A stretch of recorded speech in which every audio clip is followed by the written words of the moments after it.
สวัสดีมื่อนี้มาพบกับพระสีโหบุญมี10%ซึ่งเก่าซึ่งเคยเนาะพระสีโหสิมาถ่ายภาพบรรยากาศกุฏิให้รู้ให้ชมฝากติดตามช่อง YouTube ของพระสีโหบุญมี10%เด้อกดไลค์กดแชร์เนาะกดติดตามเลยเนาะ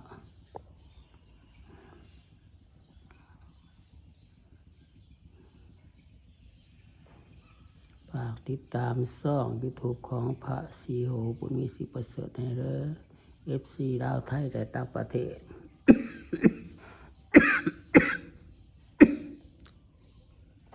ให้เขาดูเข้าชมช่อง YouTube ของพระสีโหบุญมี10%ให้เด้อกดติดตามให้เนาะเป็นกำลังใจให้พระสีโหบุญมี10%ให้แน่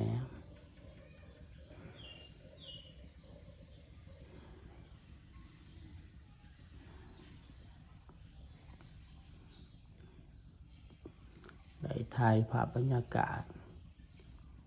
กุฏิให้ดูให้ชม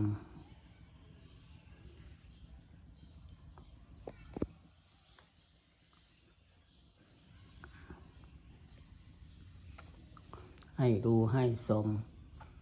FC ลาวไทยและต่างประเทศ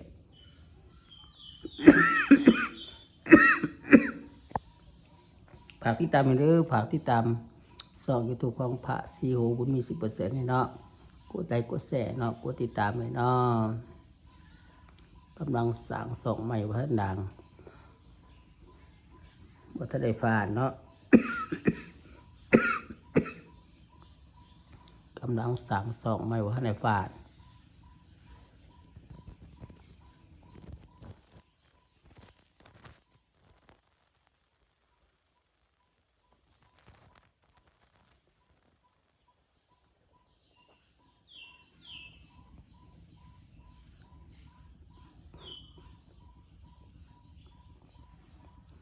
กำลังสร้างช่องใหม่บ่ทันได้ฟานเนาะฝากติดตามช่อง YouTube ของพระสีโหบุญมี10%ให้เด้อ FC ลาวไทยและต่างประเทศขอให้เขาดูเข้าชมช่อง YouTube ของพระสีโหบุญมี10%แน่กดไลค์กดแชร์ให้เนาะกดติดตามให้เด้อเป็นกำลังใจให้พระสีโหบุญมี10%แน่เด้อกำลังสั่งช่องเนาะบ่ทันได้ฟานเนาะขอให้กดไลค์กดแชร์ให้เด้อฝากติดตามกดไลค์กดแชร์ให้แน่ให้ได้ฟานไว้เนาะให้ได้ฟานไว้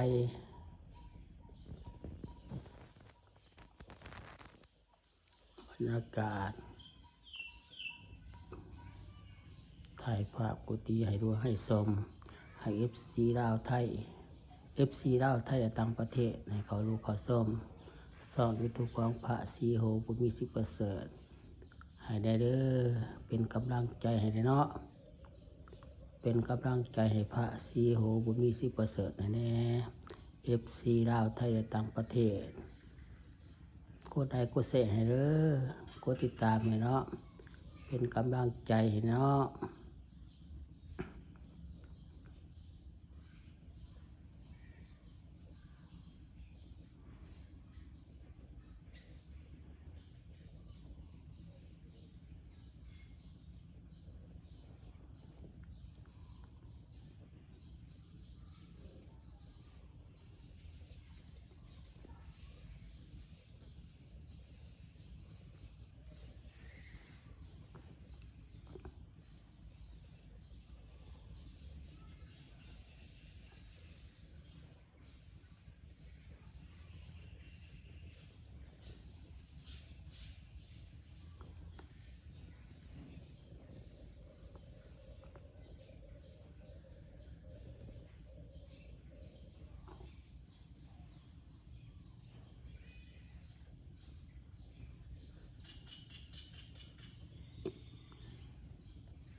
บรรยากาศฝาบกุฏิเนาะ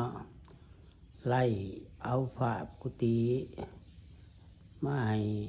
FC ลาวไทยและต่างประเทศเขาดูเขาส้มอยู่YouTube ของพระศรีโหบุญมีสิประเสริฐนี่เด้อกดไลค์กดแชร์เนาะกดติดตามให้เด้อกดไลค์กดแชร์กดติดตามให้เนาะเป็นกำลังใจให้เด้อ FC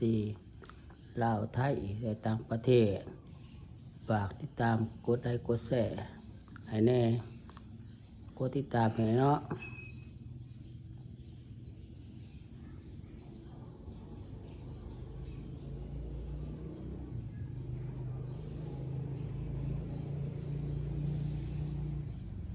กดไลค์กดแชร์กดติดตามให้เด้อ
ฝากติดตามYouTube ของพระศรีโหบุญมีสิประเสริฐเด้อกดไลค์กดแชร์เนาะกดติดตามให้แน่ FC ลาวและต่างไทย FC ลาวไทยและต่างประเทศเนาะให้เขา